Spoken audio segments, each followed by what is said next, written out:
Just like Manpower, I also did not spend much time in Pastime before the beta program was removed. It was a collaboration project between Valve, Escalation Studio, and Bad Robot. It was their job to introduce football into TF2. The American football, by the way.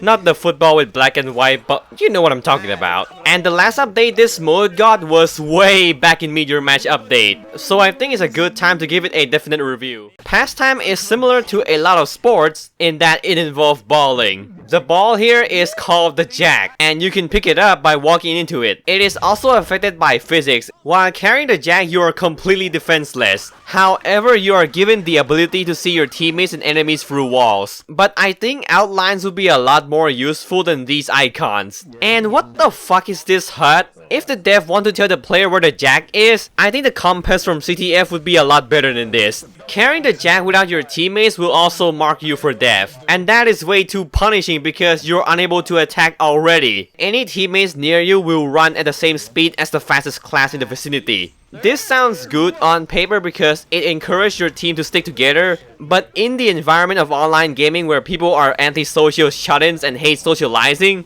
unless you are really charismatic, it's not gonna work. And this means Scout becomes the meta for carrying the jack because, after all, if speed is the key, why would you not play as the fastest class in the game? You can steal the jack by using melee weapons, but that's not really worth it since number 1, if the carrier is alone, it is better to kill them because once you pick up the jack, it will be you who is defenseless. And number 2, if the carrier is moving along with their partners, a melee attack would be extremely suicidal. Even the brief bonk effect from stealing the jack is not gonna save you. The carrier can also pass the jack to their teammates by throwing it. And then the ball will turn into a homing projectile, which can also be caught by the enemy. It's a good concept, but you should probably tell your teammate before throwing it. Guys, why is the medic carrying the ball? Why did you give me the fucking ball? Sin, it homing on you, I'm sorry. The game's like that. Wait, that's a spy! I gave the ball to the enemy spy! No!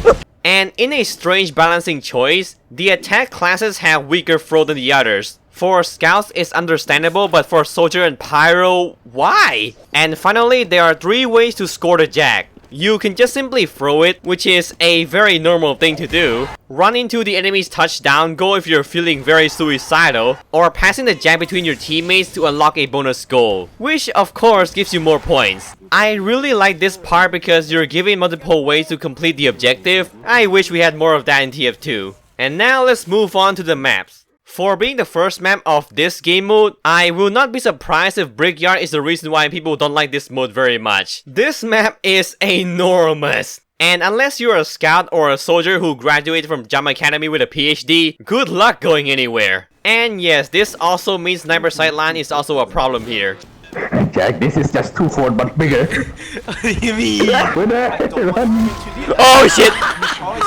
If they take out the giant buildings owned by each team, Brickyard might be a bit more tolerable. The map also has an Easter egg which can be quite complex to solve. But it's not as complex as like Payday 2 Secret or COD Zombies Easter egg. The hardest part though is to somehow get 9 people to work together in the first place.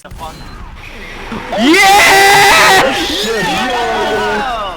Timbertown is slightly better than Brickyard, but it's still a very long map. The spawn placement is also very bad. Because the player only spawned on this side, this whole half the map is completely forgotten. It also has a setup time for some reason. I mean, it's useful for building Ubers, but that's all to it because the spawn doors are not open, which means engineers cannot take advantage of this and build sentries at all. And running into the goal is a lot better because the normal goal is right outside the enemy spawn. Use a bonk and oh god, no! I would Oh god. Where did the shocker blast come from? Yeah. So wrong about guys, the diamond, go get it!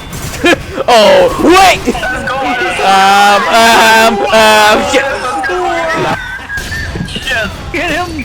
Hey, he's coming back! Thank you! Thank you! What? Oh, what? Huh? What? What? How does it feel? How does it feel when I become really fast if I die? I am fast. Yeah, what about it? That's fuck, boy. What is the speed cap of the escape plan actually? Oh shit, no, One help is a fan. Can you not? District is also pretty big, but it's more contained than the other maps. This is largely because the map is set inside a city, which allows more claustrophobic layout. It's probably the best map Pastime has, but even then it still has a glaring flaw. Because both normal goals are in the same area, engineer stacking makes it impossible to score. It was so bad my server turned friendly because nobody could progress at all. The map also has this texture for the storefront, but the art style is so weird, it doesn't look like TF2.